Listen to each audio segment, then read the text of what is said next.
Nagre-reserve ba kayo ng energy? Tama lang, kasi mamaya hindi kami papayag na uuwi kayong hindi pagod. Okay lang ba umuwi kayong pagod? Okay.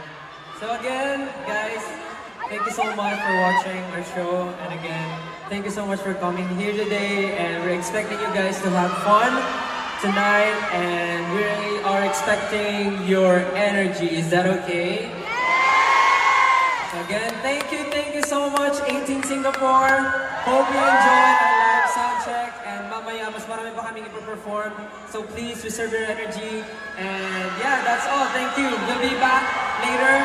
We'll prepare muna backstage. So again, thank you so much. See you guys later! Thank you guys. Thank you so much, 18!